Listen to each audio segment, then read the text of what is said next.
आज मैं आपको जिस गांव की कहानी दिखाऊंगी वो इतना खास है कि इसकी कहानी देखकर लगता है कि हरियाणा को सिर्फ एग्रीकल्चर तक सीमित मानने वालों का मुंह तोड़ जवाब ऐसे ही उपलब्धियों से भरे गांव हैं, जहां शिक्षा, खेल, समाज सुधार और आपसी प्रेम ने जीवन को उन्नति और खुशी का सबब दिया है।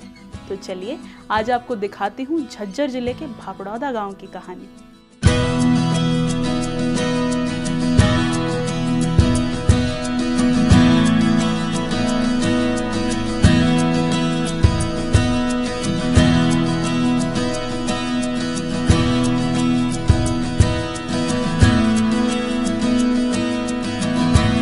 हरियाणा के इतिहास में दो ही चीजें हैं जो उसकी कहानी बयान करती हैं। एक यहाँ के युवाओं की शौर्य गाथाएं और दूसरा यहाँ के गांव की कहानियां, जो अपने आप में इतना कुछ समेटे होती हैं कि सुनकर गर्व की अनुभूति और गांव के सीधे सरल से रहन सहन पर मन खुश हो जाता है। ऐसी ही उपलब्धियों से भरा गांव है सांपला से 6 किलोमीटर दूर बसा गांव भापड़ौदा। गांव वालों के मुताबिक विक्रमी संवत 1151 में मालवा के राठवाड़ क्षेत्र से परनाला से दादा भाऊ ने आकर ये गांव बसाया। राठी गोत्र वाला ये गांव आर्य समाज का प्रेरक रहा है और साथ ही अनगिनत प्रतिभाओं की जन्मस्थली भी।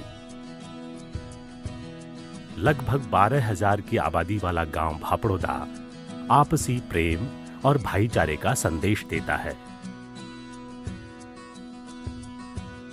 बहादुरी और शिक्षा की लौ से जगमगाता गांव अपने आंचल में अनगिनत अनमोल हीरे छुपाए बैठा है, जिनकी चमक ने न केवल गांव बल्कि हरियाणा और भारत का नाम भी चमकाया है। वीर नौजवानों का प्रदेश हरियाणा अपने सपूतों की गौरव गाथाओं से भरा हुआ है। जब जब देश रक्षा की बात आती है तो हरियाणवी हमेशा ही आगे रहते हैं। आज़ादी का संघर्ष हो, सेना में नौकरी हो, हर जगह अपनी मौजूदगी दर्ज करवाते हरियाणवियों में भापड़ौदा से भी अनेक वीर हैं। चलिए देखते हैं। देशभक्ति और बहादुरी से लबरेज यहाँ के युवा भारत की आजादी की लड़ाई में आगे रहे हैं।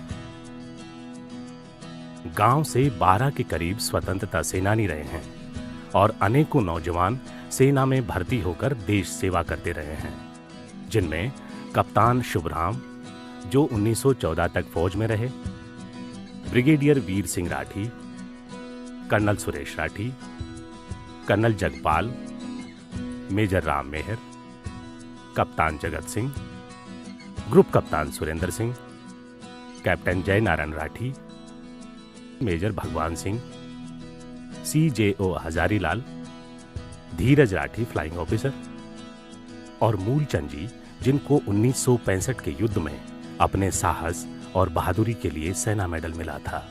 ये कुछ प्रमुख नाम हैं। आपने कौन कौन से युद्ध लड़े हैं? मैंने लड़ाई लड़ी है 39-45 और 62। और आपने आखिरी लड़ाई कौन सी लड़ी सेना में रहते हुए? आखिरी लड़ाई 65 वाली। अच्छा जी। और आप रिटायर कब हुए? 1 जनवरी 1960।